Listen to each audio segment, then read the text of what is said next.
Welcome. Thanks for tuning in to ECCSC.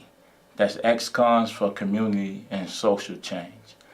We can be reached at www.eccsc.info. You can email us at eccsc18@gmail, and you can visit us on our Facebook page as Ex-Cons for Community and Social Change. Once again, thank you for tuning in. This is our second show, and we are excited today to have to our right Brother Bennie Muhammad. Just introducing Brother Bennie here, good brother, someone I've known and admired for a long time. I want him to tell you all about a few things and reveal to you his story and the reason why he exists and where he stands today as it relates to issues, circumstances, conditions that are facing our communities. Ex-Cons for Community and Social Change, for those who don't know, was formed while we was incarcerated.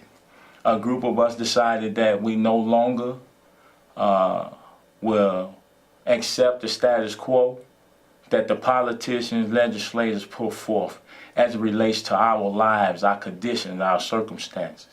So we decided that we would do it ourselves. We decided that since we were the ones who destroyed the communities, it would be on us to correct the communities.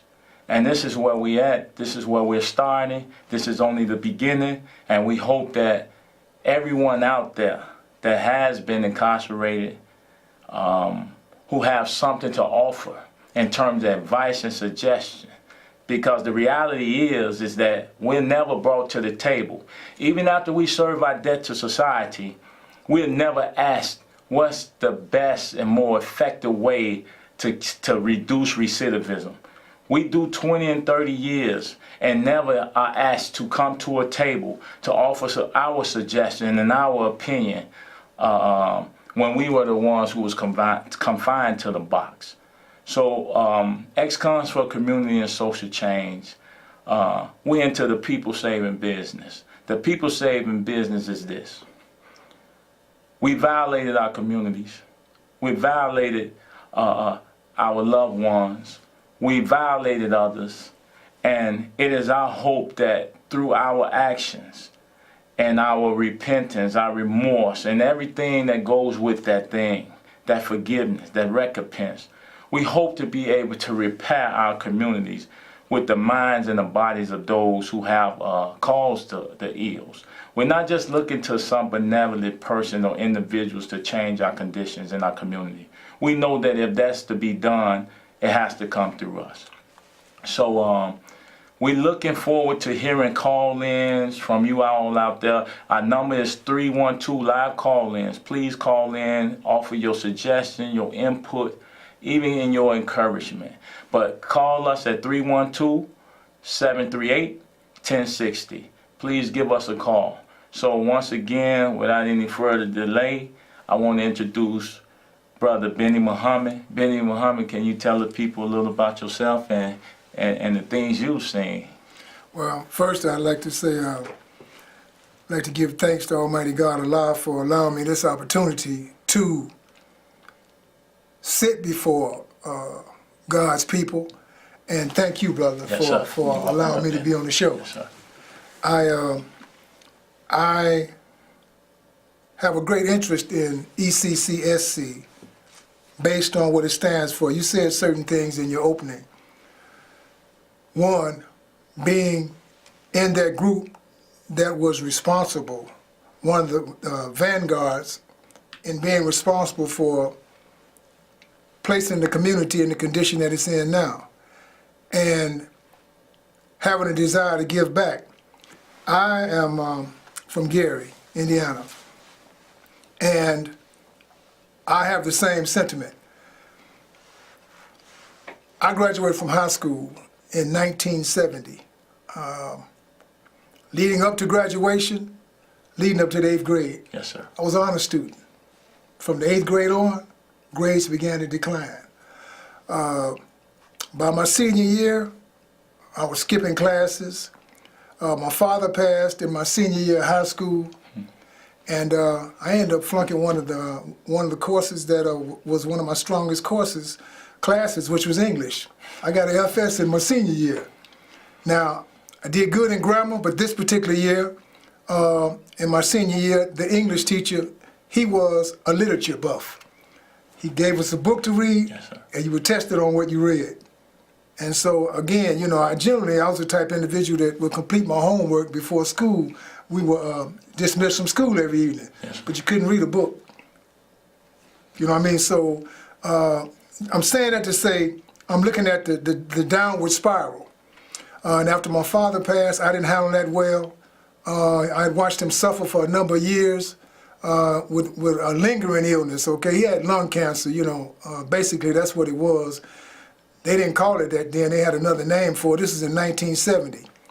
But coming out of school that year, you know, I started using drugs, polydrugs, popping pills, drinking alcohol.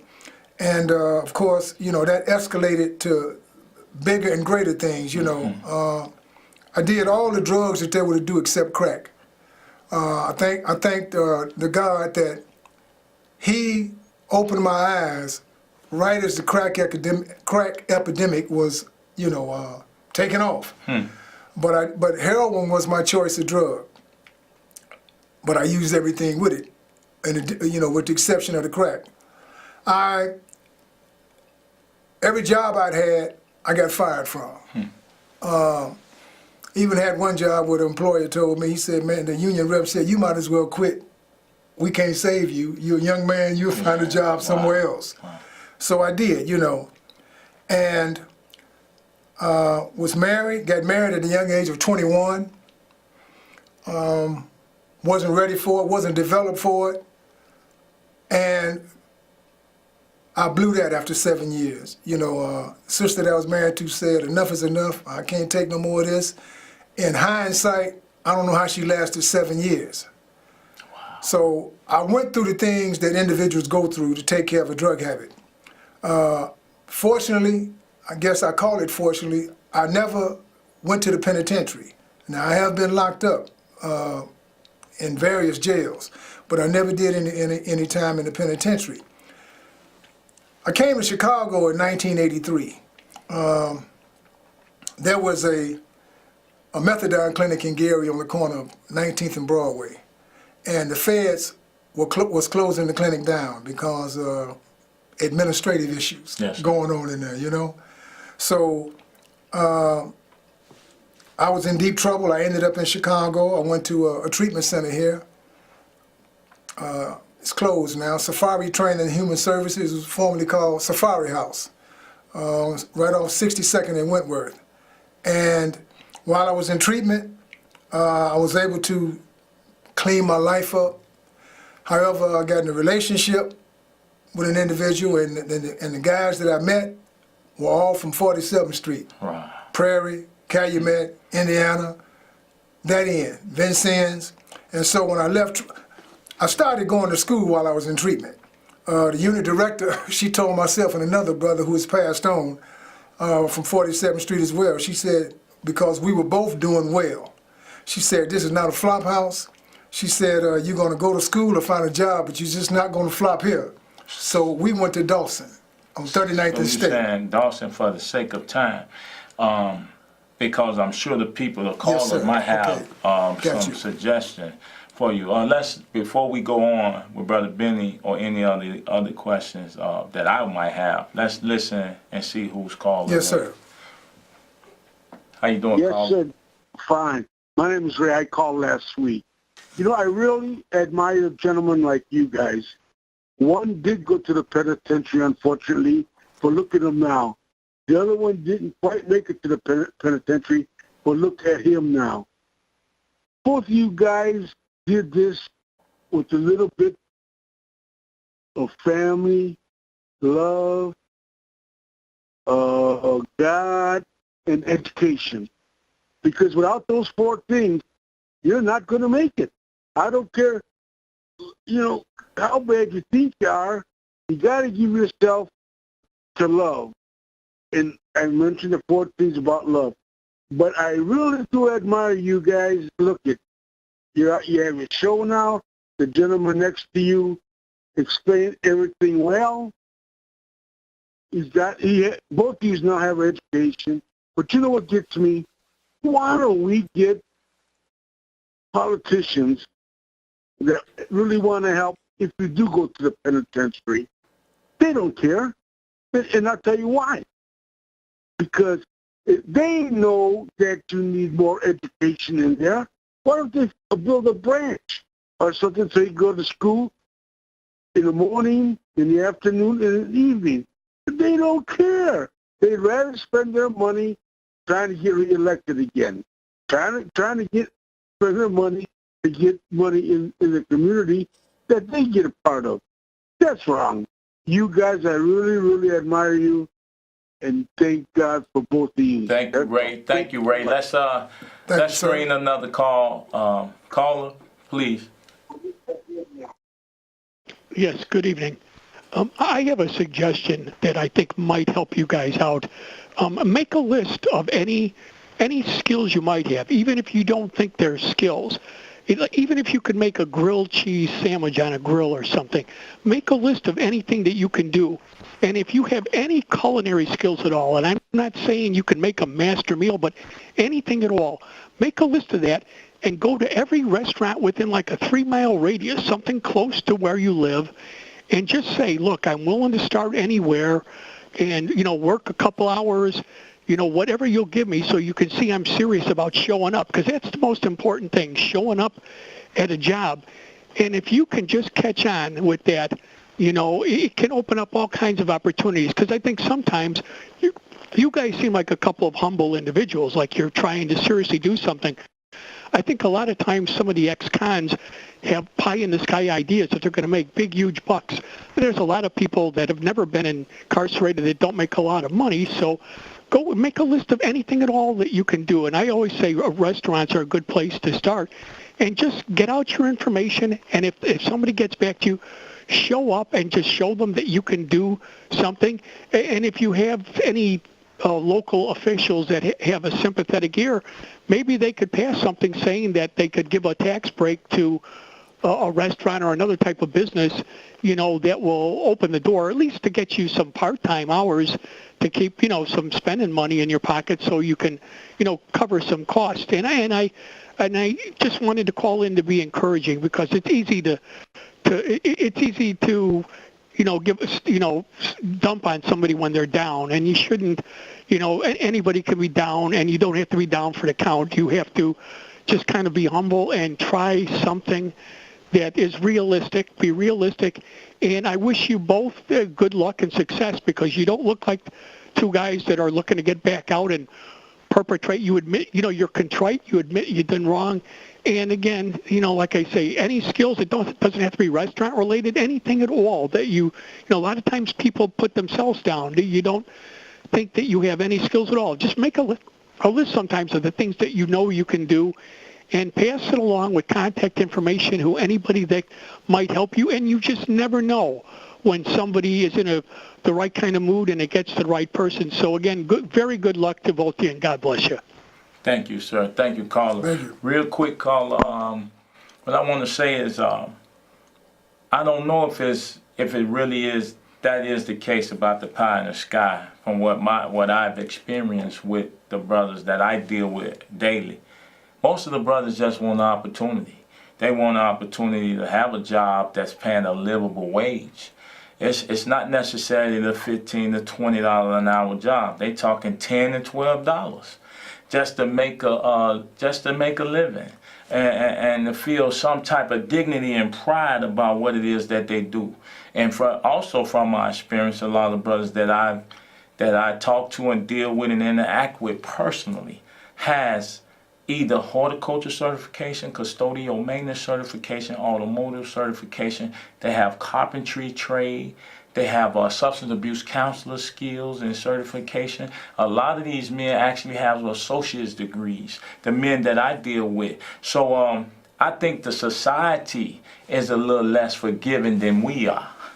We are the ones who like you say, I created my own lane. Because I got fed up with seeing the recidivism rate. I got fed up with seeing no action. Although we serve our time, there's never an olive branch, there's never a program that help us to be successful. And what I'm saying by that, sir, real quick, is that, because I have a question for Brother Bennie, is this. The same money that the state used to keep us incarcerated, the same money is never available upon our release, not even to get housing. You spend billions of taxpayers' dollars to keep us housed. But when it comes time for us to find adequate housing and sufficient housing for ourselves when we return home, there's never money, there's never funding, there's not even enough halfway houses for guys to feel comfortable in. So it's like you can be all you can be in prison, but you can't be nothing in society. So these brothers are beat down and on every level. So we become like a third class, permanent underclass. So this is what ECCSC is intent on: correcting, removing those stigmas that keep us in that state. Any more callers out there? If not, let's Brother Bennie. So I talk to these young men all the time about substance abuse. Mm-hmm.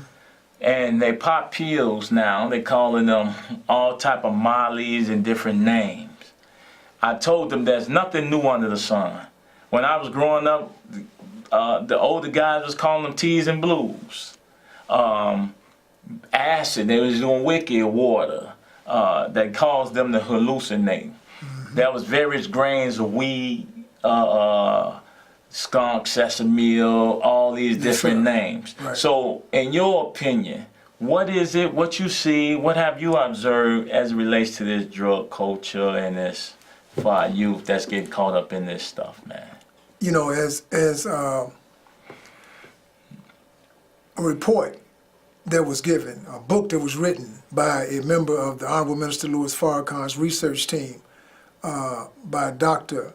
Bennie Muhammad. Yes. Basically, I may not be able to call the name of it, but it was the demasculization of the black male.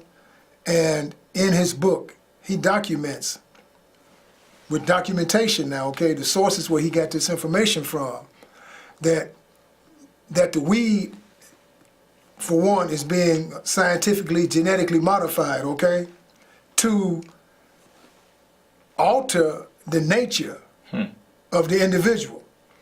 And so, you know, in his book, he shared and highlighted different experiments that were ran on rodents, monkeys, chimpanzees, yes. Okay, in laboratories, okay, at some of these large hospitals, all right, you know, that have these research labs, yes, sir. You know, and makes the bull. They had a bull that they did a study on, right? The bull was given certain drugs and it made him docile, where he would just sit and grin, okay? You know, so it's all by design, I believe, you know, as we're taught by, you know, the Honorable Mr. Louis Farrakhan, this is by design. And so it's just about the destruction of the black male. These young brothers who are fed up with things the way they are and are fearless today, they just need a leader. No doubt. And we have a leader, but we need to be able to, we need to take a stronger, greater effort in directing them to correct guidance, good guidance, okay? Yeah. First you must get their trust. Yes, sir. You know, I notice how when you interact with the young brothers, Yes, sir. the eye contact that Yes, they sir. make with you, man. Yes, sir. And if you blink or look away, they got you. You know what I mean? No doubt You know, about it. because they looking to see how you sincere. No doubt. You know. We have a caller. Yes, sir. Thank you, Brother Bennie. You're Caller, welcome. please. Hello? Hello? Hello? Hello? Hello?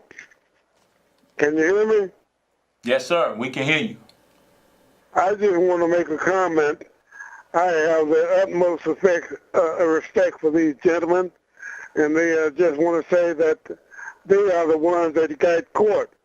The ones that are out here didn't get caught. and that's why they running free. Like they're still free, but they just got caught.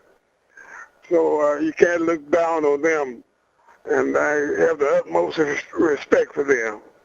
Thank you. You know, You want to go ahead? yeah, you're right, sir. You know, right, they got caught. And, you know, I don't know if it's fortunately or unfortunately, you know, getting caught may have saved their lives, who knows? You know, but you're right, there are many who are still caught up in the grips who have not yet been caught. But surely, truly, with this lifestyle, that particular lifestyle, the only ends are jails, institutions, or death. You know, you're going to be faced with one or the other. And if I may speak to what the previous caller had said, Yes, sir. when he was saying about looking for a job, I just want to share a fast forward with my experience, okay? That lifestyle that I lived it for 24 years. It was in 1993 when I started to make my transition to come up out of the depths of hell. And since that time, I have been employed. I worked as an operation manager with an organization, a company in Gary, for 11 and a half years. Right now, I serve as the executive director of the Gary Commission on the Social Status of Black Males. And the mission of the commission is to study the social status of the black male in the city of Gary in the areas of education, social justice, criminal justice, health, and education, and make recommendations to create strategies to help these individuals to change, to change the barriers and overcome the barriers that they're faced with. So, we're doing some positive things, and I'm very much today involved in my community. Okay, thank you, caller, for your question. Next caller. Am I the next caller? Yes, you are, sir. Okay, just three quick things. I won't take up your time. My brother is he's the next Yes, sir. and I used to be involved in a political group. And I got my brother involved in it, and for some odd reason, he didn't want the damn job. He turned it down 5 times, making $35 an hour. So that's him, but the thing is that I wanted to ask you 3 questions. Have you guys been dealing with Dorothy Brown's expungement program? Because I know that everything can be expunged except for rape and child molestation. I had a friend of mine that's in Arabic, and he was accused of rape, and he had to have that sealed. I believe that can be sealed. Also, the second was that I know that these politicians, if you join their political group and you get involved with them, and you work the elections for them, the general and the primary, March and November, and you come out and support them and pass out leaflets and, weeks and weeks of working with them in volunteership, that they will help also ex-convicts get a job. And the third thing is that I've been a truck driver for over 30 years inside of the city of Chicago, and I've lived in the northwest suburbs, and I see constant, and I do mean constant, jobs, hiring, 25 an hour, 22 an hour.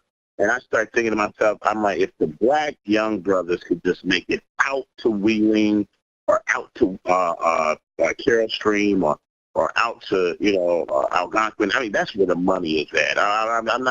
Every time I had to deliver freight, and I would pick it up at Conrail 63rd, Conrail 47, Mopac Dalton, Santa Fe, Acton, Topeka, Santa Fe, I would always be sent to the northwest suburbs. And I would ask these guys in these factories, I'm like, are you guys hiring? They're like, yeah. I see a few blacks. And I'm like, well, are they prejudiced? They're like, no, it's just not that many black people out here. I'm like, how much y'all paying? And they're like, 25 an hour to grab a forklift. They'll train you. I'm like, man, and then you drive down the street, you see $12 an hour, $15 an hour. I didn't get your name, caller. I didn't get your name. Oh, my name is John. John? Yes, sir. Okay, John, I would like to talk to you further about it. We're wrapping up now, and I would like to talk to you further about it, and I hope that you would visit our website and everything so that we can continue to build on that. And we appreciate your call. Is that the phone number 708-677-8178? Yes, that's my number, sir. And what's your name? I am Tyrone Muhammad, Executive Director of Ex-Cons for Community and Social Change. Okay, I'm John, like John the Baptist. I will call you, Brother Tyrone. Let me get a pen. Okay. Thank you, sir. So, to my audience, thank you for tuning in, and we hope to see you again next week. Take care, peace, continue to support.